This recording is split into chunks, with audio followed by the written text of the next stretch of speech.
Estamos estudiando el Salmo 51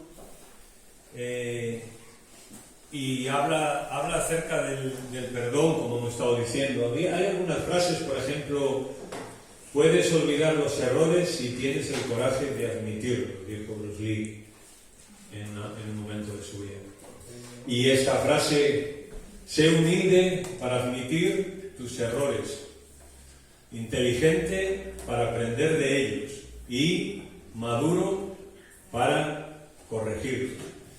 Decíamos en el Salmo 51 que nos mostraba a David un hombre conforme al corazón de Dios, un hombre que abiertamente reconoce su pecado.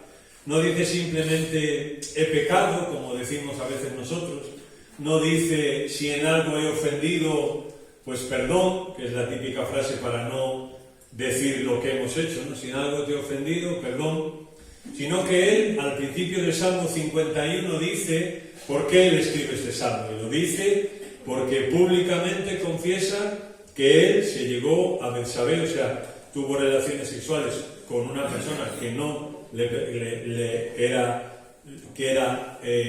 su esposa, y mató a su marido. Y lo reconoce abiertamente para que todo el mundo lo pueda ver y todo el mundo lo pueda conocer. En el Salmo 32 nos cuenta cuál es realmente su penitencia. Por eso hemos titulado al Salmo En el pecado está la penitencia, porque David en el Salmo 32 nos va a decir que el problema para él no fue tanto las consecuencias de su pecado en el plano físico, digamos, o en el plano de su familia, sino en su relación con Dios. Eso es lo que más a él le preocupaba. No tanto a quién le hacía daño a otras personas, sino a quién le preocupaba de verdad, que era Dios. Y ahora en el Salmo 51 decíamos que el Salmo 51 nos enseña algo así como cómo volvernos a Dios. Los judíos este salmo lo tratan como un salmo lo comentábamos el otro día, como un salmo de, la palabra que usan ellos es Teshuvá. Salmo de Teshuvá es un salmo para volverse a Dios, para que cualquier persona que ha pecado pueda ir a este salmo y pueda ver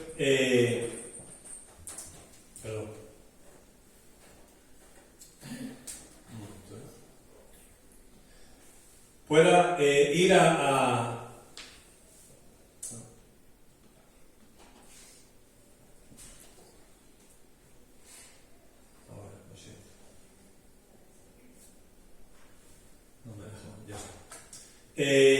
pueda, como digo, volverse a Dios. O sea, ¿qué pasos hay, no, para volverse a Dios? Por eso, en esta mañana, ¿cómo volverse a Dios? ¿Cómo tengo que hacer yo para volverme a Dios? Y David nos lo enseña. Los primeros 5 versículos, si queréis compararlo con las vuestras versiones, pues vamos a leer esta, es la Nueva Traducción Viviente, que me gustó mucho cómo lo explica, ¿no? Y qué frases y qué palabras usa, siempre comprobando que sean las correctas, ¿no? Dice David: ten misericordia de mí, oh Dios, debido a tu amor inagotable. A causa de tu gran compasión, borra la mancha de mis pecados. Lávame de la culpa hasta que quede limpio, y purifícame de mis pecados. Pues reconozco mis rebeliones, día y noche me persiguen. Contra ti, lo que decíamos ahora mismo, ¿no? Contra ti solo he pecado, he hecho lo malo ante tus ojos. Mirad cómo David está preocupado de la honra de Dios. Quedará demostrado que tienes razón en lo que dices y que tu juicio contra mí es justo. Pues soy pecador de nacimiento, así es, desde el momento en que me concibió mi madre. Amén. Oremos un momento para pedirle al Señor que nos bendiga. Señor, abrimos tu palabra con la ilusión y el deseo de que podamos escuchar tu voz, hablándonos claramente a cada una de nuestras circunstancias, de nuestra vida y de cómo estemos ante ti, Señor. Que el Espíritu Santo pueda grabar en esta mañana tu palabra en nuestros corazones y en nuestras mentes, Señor, y podamos salir de aquí con la bendición que ella siempre trae a nuestras vidas. En el nombre de Jesús, amén. Bueno, ¿cómo volverse a Dios? Lo primero, por supuesto, es reconocer el pecado. Si recordáis, Juan dice en 1 Juan 1:9 que si confesamos nuestros pecados, Él es fiel y justo para perdonarnos. Y la palabra confesar allí, decíamos, ya lo hemos explicado varias veces, quiere decir que es decir lo mismo que Dios acerca del pecado. Confesar es homologueo, mismo, y decir lo mismo que Dios del pecado. Y a lo mejor nos puede parecer una cosa tan fácil, pero no a todo el mundo le es tan fácil. Cuando Dios le dice a Saúl y al pueblo, le dice, mira, cuando vayas a conquistar los amalecitas, tienes que entregarlo todo a Dios. Tienes que quemar todo lo que allí hay y matar a todos los que allí hay. Esa es la orden de Dios para David, para Saúl y su pueblo. Y sabemos que el texto nos dice allí que Saúl y el pueblo perdonaron a lo mejor del rey, o sea, se llevaron la vida, no mataron al rey, se lo llevaron, perdonaron las vacas y lo mejor que tenían y se llevaron todo el botín, en contra de lo que Dios le había dicho. Y cuando Samuel llega a Saúl para pedir explicaciones de lo que Dios había dicho, una de las cosas que David dice es, que Saúl dice es, he obedecido a la palabra del Señor. O sea, no era verdad. No solamente Saúl, no reconoce que ha pecado y ha hecho mal, sino que encima dice que él había hecho bien las cosas. Y luego le dice, bueno, es que el pueblo me dijo que hiciera esto, el pueblo me dijo que juntara aquello, etcétera, etcétera, y de repente, pues esto pasó.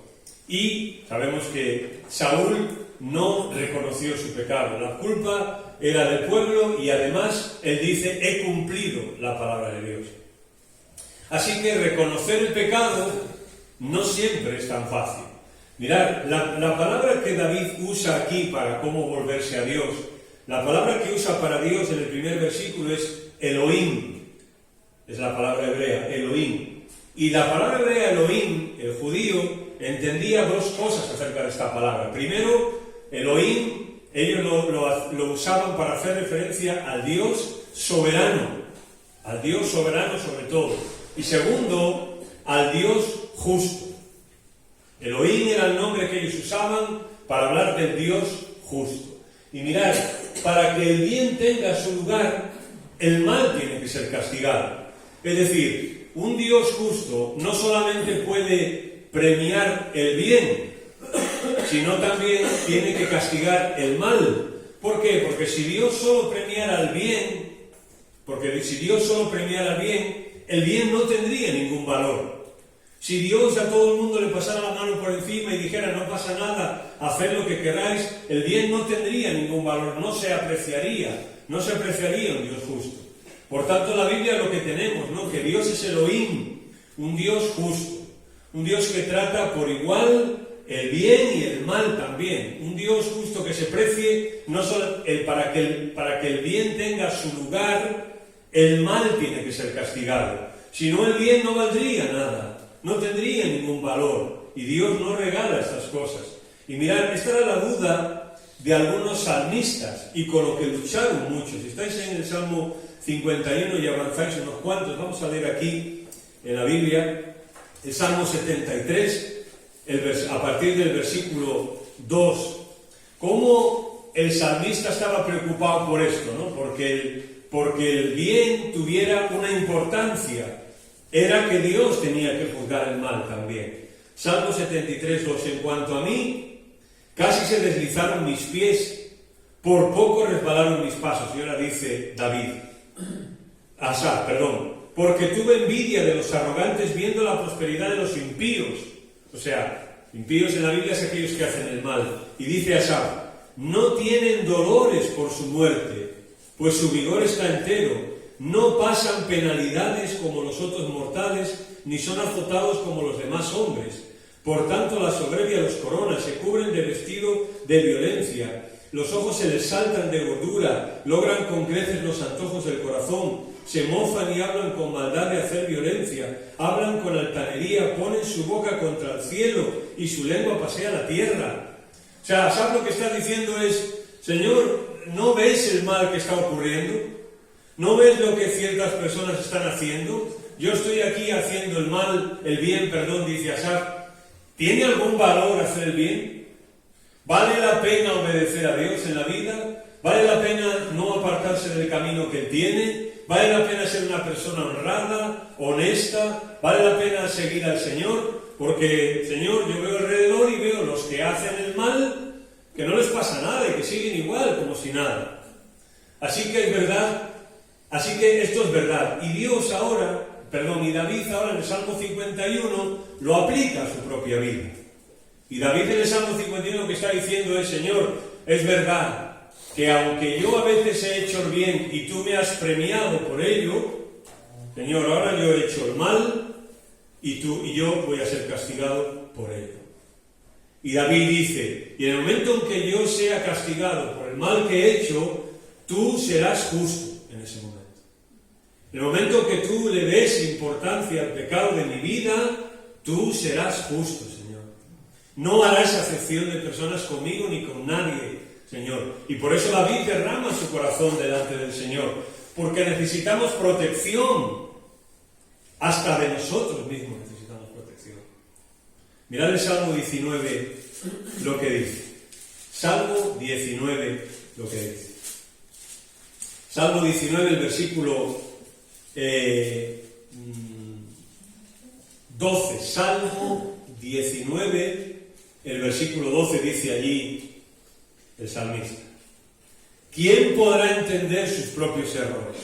La palabra errores allí es una equivocación moral, pues un pecado, digamos. ¿Quién podrá entender sus propios errores? Líbrame de los que me son ocultos. Preserva también a tu siervo de las soberbias, que no se enseñoreen de mí. Entonces seré íntegro y estaré limpio de grande rebelión. O sea, lo que el salmista está diciendo es que necesitamos protección hasta de nosotros mismos. Y nosotros no nos podemos proteger de eso, porque nuestro corazón siempre está inclinado hacia el mal y hacia el pecado y hacia esas cosas. Entonces, ¿quién va a hacer esto? Dios tiene que hacerlo. Por eso en un salmo de confesión, el primer nombre que David menciona de Dios es Elohim. Es un Dios soberano y un Dios justo. Un Dios soberano y un Dios justo. Porque mirad, hay una ley de la causa y del efecto, ¿no? Pero Dios no es un juez inflexible. Dios no es un juez inflexible. Porque Él dice David, ten piedad de mí, oh Dios. Y la palabra piedad viene de una palabra que significa gracia.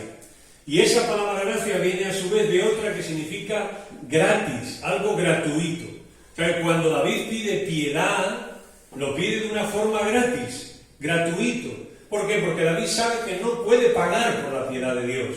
David sabe que no puede pagar por el amor de Dios. Porque, entre otras cosas, va a decir que él ha nacido ya en pecado. Así que, ¿cómo volverse a Dios? Pues clamando por su piedad, evidentemente, ¿no? David es culpable y le pide a Dios que no aplique el juicio que merece, sino gratuitamente que le dé su bondad. Y muchas veces lo hemos dicho aquí. Nosotros tenemos que agradecer no solamente el hecho de a dónde va una persona que cree en el Señor, que va con el Señor al cielo, sino agradecer también a dónde no vamos. ¿A dónde no vamos? No solamente hay que agradecer el amor de Dios hacia mi vida, sino que hay que agradecerle que Él no me aplica a mí el juicio que yo merezco. Y eso es lo que David dice, ¿no? Elohim, ten piedad de mí, Señor. O sea, de una manera gratuita, Señor, aplica tu amor a mí, Señor. No lo merezco, soy culpable, Señor, yo he hecho esto. El título, el día, yo escribí este salmo el día que me llegué a Betsabé sin tener que hacerlo, Señor. Pero ten piedad de mí, Señor. Y eso es reconocer el pecado. Eso es reconocer el pecado. No portarse bien para equilibrar, sino aceptar el juicio de Dios. Porque nosotros lo que hacemos muchas veces, si tú eres como yo, ¿no? Hacemos algo mal y ahora queremos hacer una cantidad de cosas para equilibrar, ¿no? Como he hecho esto mal, pues ahora a ver si me porto bien para equilibrar. Como he hecho algo mal, pues ahora voy a orar un buen rato hoy para equilibrar. O como no he tenido la mejor de las actitudes, ahora hoy voy a leer la Biblia un buen rato porque así equilibro las cosas, ¿no? No podemos equilibrar nada. David en el Salmo 51, el 32 dice, yo no puedo ofrecer holocausto, o sea, ¿qué voy a ofrecer para equilibrar? No puedo, sino aceptar el juicio que merezco. O sea, David dice, Señor, yo merezco lo que me pase, lo merezco. Pero yo escribo este salmo de una manera humilde, Señor, pidiéndote que tú tengas piedad, Señor. Que tú hagas lo justo conmigo, Señor. Y eso es mucha honestidad de su parte, porque no está matizando el castigo. Es más, él dice en el versículo 2, en el 1 al final, dice, borra mis rebeliones, lávame más y más de mi maldad. Es muy interesante, ¿no? Porque antes se usaba una tinta ácida que era casi imposible borrarla porque penetraba en el tejido. Y en aquel entonces era imposible borrarla, siempre quedaba la marca. Y David está pensando en eso, ¿no? En que el pecado no es cuestión solamente de que Dios lo perdone, que sí lo perdona, sino ¿cuál es el problema del pecado? Que deja una mancha a la persona, que no se puede quitar totalmente, nunca. Y por tanto dice, Señor, lávame, o sea, borra mis rebeliones, Señor. La idea es, bórrame mis rebeliones hasta que yo quede limpio, hasta que esta mancha de verdad desaparezca. Señor, yo pienso en cuando me mancho con tinta, que yo no lo puedo sacar. Pero tú, Señor, sí lo puedes sacar. Y luego también puede ser que el salmista se refiera a que cuando había una deuda que tú contraías con una persona, se escribía en un documento. ¿Para qué? Para que hubiese constancia de ello. Pues tal persona ha comprado esto y estaba en un documento, ¿no? Escrito. Y eso también era prácticamente imposible de borrar. Y cuando David está diciendo que conforme a la multitud de sus piedades borre sus rebeliones, es como que está diciendo que Dios es el único que es capaz de escribir encima sin que lo otro se note. Es como cuando Pedro, el apóstol Pedro, había prometido que seguiría al Señor siempre. Y no lo siguió, negó al Señor. Sabemos que se arrepintió, sabemos que varias cosas, ¿no? Que quiso volver a pescar todo esto, ¿no? Pero al final del Evangelio de Juan, ¿cómo lo encontramos? A Jesús diciéndole, Pedro, sígueme, Pedro. No hay exigencias, ya no. No hay deudas, no, ya el Señor ha escrito encima. Y ahora es Pedro, sígueme. Y Pedro lo entendió perfectamente, porque el perdón es un milagro de Dios. No demos por sentado el perdón de Dios cada día, sino agradezcamos el perdón de Dios cada día. El otro día hablando con Fanny por teléfono, me decía, Antonio, hay que pedir perdón al Señor cada 3 minutos. Y bueno, ella me hizo las cuentas. Cada 3 minutos, me decía. Sí, hay que pedir al Señor. Ella me usaba el texto de Pedro, que bueno, tiene sentido, pero me decía cada 3 minutos. Y luego yo me quedé ahí pensando, no haciendo la cuenta, sino pensando. Cada 3 minutos. Hay cosas que penetran tanto que se vuelven parte de nosotros. Y quitarlo es imposible. Solo Dios puede. Y por eso David está escribiendo este salmo. Porque David de alguna forma quiere liberarse de eso. David quiere confesarlo no solo al Señor, sino también públicamente. Quiere empezar de cero. Quiere que todo el castigo que le pueda venir, empezar de cero. Y a partir de ahí levantarse. Es como el otro día escuchaba, perdón con los de Barcelona, pero escuchaba una cosa, no sabéis todo el problema que ahora hay del Barcelona, ¿no? Y decía un comentarista deportista en la radio, ¿no? Decía, mira, lo que tiene que hacer el Barcelona es renunciar a todos los títulos que ha ganado mientras ha hecho trampas. Estoy hablando de lo que esta persona decía, ¿eh? Dice, y descender a tercera división. Y empezar de cero. Y a partir de ahí, empezar a ganar sin trampas, que sí se puede.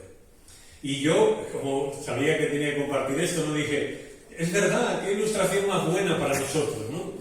Es empezar de cero. Señor, yo no puedo quitar la mancha, Señor. Eres tú el que tienes que quitar mi mancha.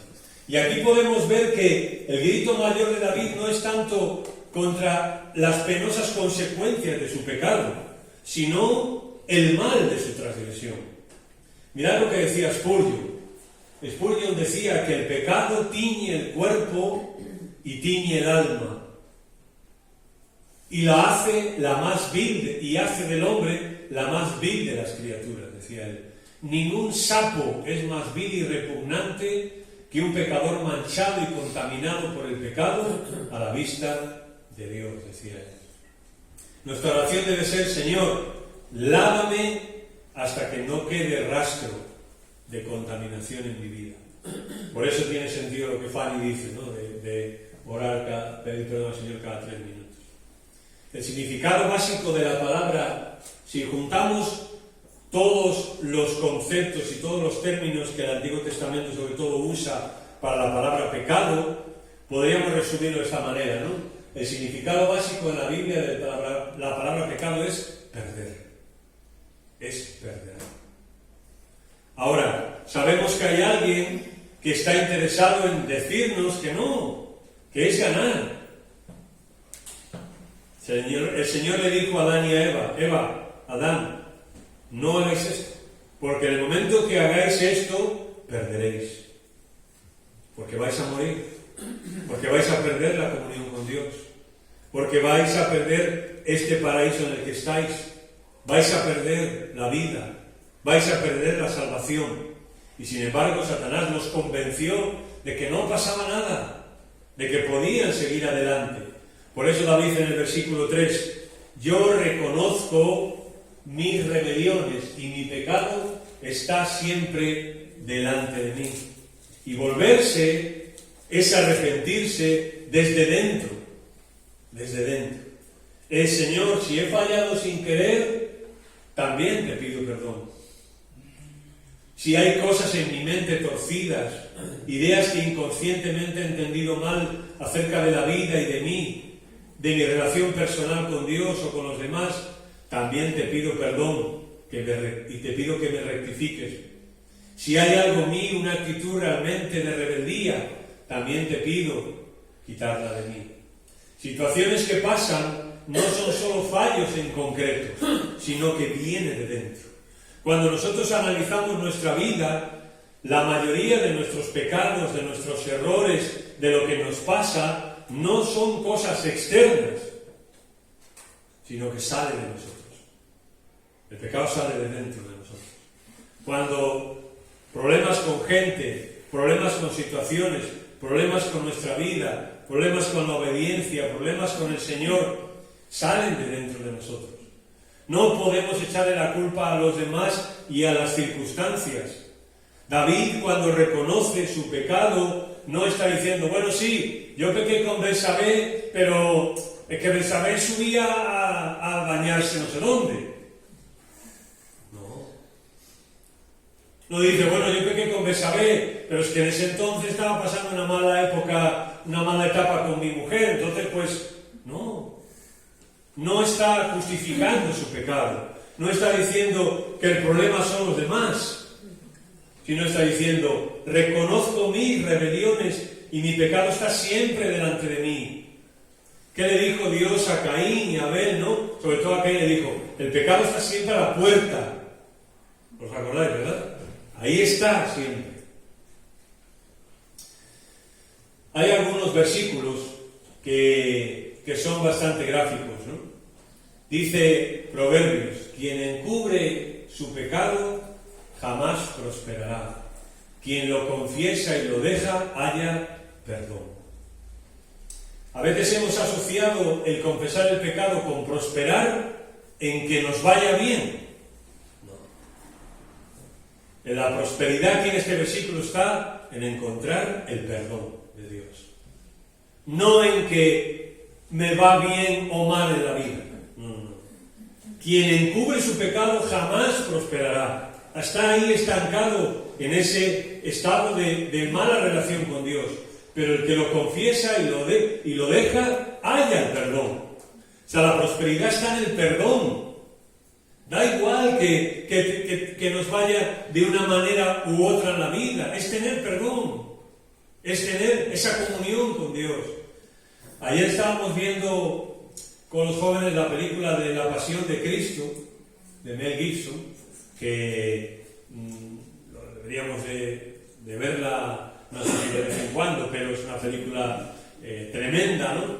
Y mirad, Jesús, frente a todo lo que afrontó, todos los problemas que él tuvo, todas las circunstancias, él siempre estuvo en paz con Dios. No le iba bien en la vida, posiblemente no en muchas circunstancias, pero él estaba en paz con Dios.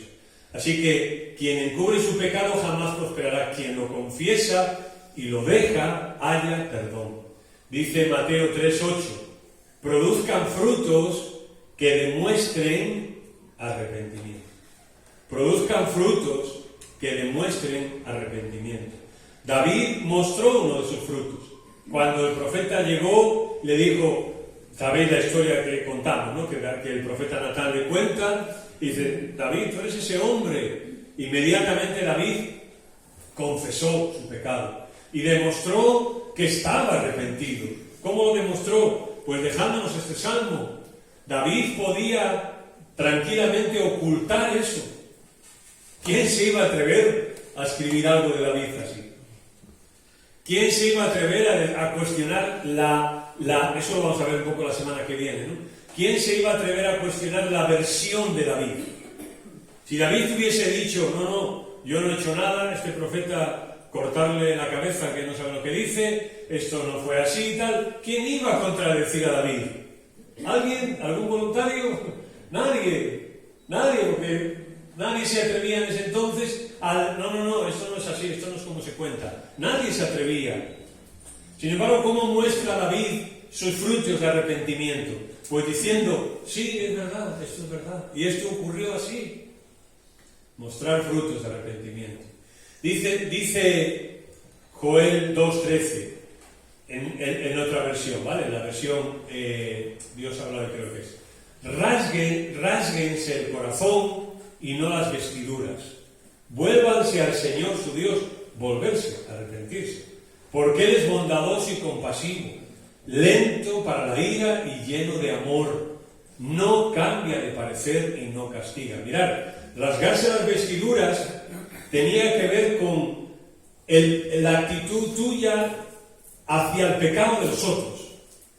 ¿Me explico? O sea, cuando alguien se escandalizaba por el pecado de otra persona, se rasgaba las vestiduras en señal de estoy escandalizado con lo que está pasando, ¿no? Y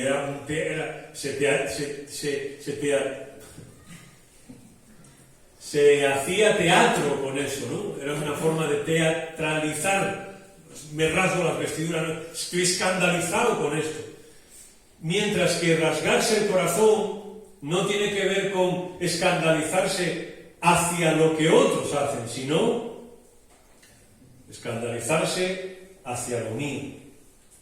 Y Joel dice, no te escandalices de lo que hacen los demás. No te rasgues las vestiduras, sino rásgate el corazón. Y así es como encontramos también perdón y paz en el Señor. Y para terminar, dice el libro de Hechos, un sermón allí, Pedro. Por tanto, hagan esto para que sus pecados sean borrados. Por tanto, para que sean borrados sus pecados, arrepiéntanse y vuélvanse a Dios, a fin de que vengan tiempos de descanso de parte del Señor. La Reina Valera dice tiempos de refrigerio. Tiempos de refrigerio. Porque el perdón de Dios es un refrigerio. Juan dice, si confesamos nuestros pecados, si estamos de acuerdo con lo que Él hace, Él es fiel y justo para perdonarnos y limpiarnos. El agua, limpiarnos de toda maldad. Yo recuerdo que, supongo que a ti te pasó igual, cuando empecé a escuchar del Señor. Antes no lo había escuchado y empecé a escuchar del Señor. Y empecé a escuchar que Él podía perdonarme, que Él podía dar paz a mi corazón, que Él podía hacer estas cosas, ¿no? Y era como que a medida que yo iba escuchando eso, de repente tenía carga por eso. Y yo decía, pero si antes yo no tenía esto, ¿cómo puede ser? Decía, lo que hacía en mi vida lo hacía y punto, ya está, me daba igual. Y ahora que yo empezaba a escuchar, pues era como que el peso iba aumentando, ¿no? Y decía, ¿cómo es posible, no? Y yo qué sé, pues un simple cigarro que tú te fumabas, ¿no? Y antes lo hacías, bueno, y ahora lo hacía, no, tengo que dejar esto, o tengo que dejar lo otro, y era, ¿cómo puede ser esto, no? Y era como un peso, ¿no? Hasta que un día, pues como nos pasó a muchos, ¿no? Pues no aguantamos y ya está, y dijo, oh, Señor, yo no puedo con esto, ¿no? Y le pedí perdón al Señor, le pedí que fuera mi Salvador, públicamente, sí, Señor, yo reconozco que soy pecador y quiero arrepentirse y quiero volverme a ti. Y supongo que coincidís conmigo, ¿no? A partir de ese momento, tiempos de descanso de parte del Señor. Tiempos de refrigerio. Y es verdad que en un sentido, al igual que David y todos, seguimos teniendo un poco ese peso por el pecado, ¿no? Porque si no, no lo confesaríamos. Si no siguiéramos teniendo peso por el pecado y no sintiéramos que el pecado nos ensucia si no sintiéramos que el pecado es como algo que no se puede borrar, no iríamos al Señor, ¿no? Por tanto, sí, es verdad. Pero la diferencia es lo que David le hizo volverse al Señor. Que es verdad que él había hecho cosas malas delante de Dios. Y es verdad que, como dice en el Salmo 32, eso era una pesada carga para él. Pero en el momento en el que él vino al Señor, él fue un hombre libre. Porque dice en el Salmo, feliz aquel cuya transgresión ha sido perdonada y cubierto su pecado. Feliz el hombre a quien Jehová no culpa de maldad y en cuyo espíritu no hay engaño. ¿Cuál es la primera regla para volverse a Dios? Pues arrepentirse. Cada 3 minutos, cada 6, pero desde luego no debe ponerse el sol sobre nuestro enojo. Y cada día debemos de estar a cuentas con el Señor. Y creo que lo que Fanny decía es verdad, porque cada día cuando lo pensamos y lo meditamos, pues o cuando Gloria antes estaba orando también, ¿no? Hay muchas cosas, ¿no?, que hay en nuestra vida y muchas cosas que dejamos que desear mucho. ¿Está bien dicho eso así? Sí. Pero Señor, podemos acercarnos a Él, porque Él es bondadoso y es compasivo y es lento para la ira y lleno de amor. Rasguemos nuestro corazón delante del Señor y no tanto nuestras vestiduras, y entendamos que para tener paz con Dios necesitamos del arrepentimiento y que podamos estar limpios delante de Él y que podamos estar en comunión con Él cada momento, ¿no? Y disfrutar de lo que es la vida cristiana, ¿no?, que es la comunión con el Señor. Oremos. Señor, gracias por tu palabra y pedimos, Señor, que tú apliques tu palabra a cada uno de nuestros corazones conforme lo necesitemos, Señor. Hemos visto, Señor, que fallamos, pecamos, cometemos errores, tenemos rebeliones en nuestra vida, Señor, tantas cosas, pero en ti hay perdón. Gracias, Señor, porque tú eres un Dios bondadoso y podemos volvernos en cualquier momento a ti, Señor, reconociendo que lo que hemos hecho, reconociendo que es justo el castigo que merecemos, pero pidiendo piedad. Ten piedad de nosotros, Señor. No conforme a nuestros méritos, sino conforme a tus piedades. Borra nuestras rebeliones y lávanos hasta que quedemos limpios de nuestra maldad. Señor, tú eres ese Dios Elohim, soberano y justo. Y Señor, gracias porque también podemos venir ante ti esta mañana para pedir perdón, no porque podamos equilibrar, no porque podamos hacer nada, sino porque Jesucristo cargó en él el pecado de todos nosotros. Y ahora, reconciliados contigo, tenemos paz con Dios. Bienaventurado seas, tú seas bendito, Señor, por estas verdades, y queremos vivir una vida, arrepentirnos y vivir una vida de cara a ti. Gracias, Señor, por tu palabra, y bendícenos en lo que queda de día. En nombre de Jesús. Amén.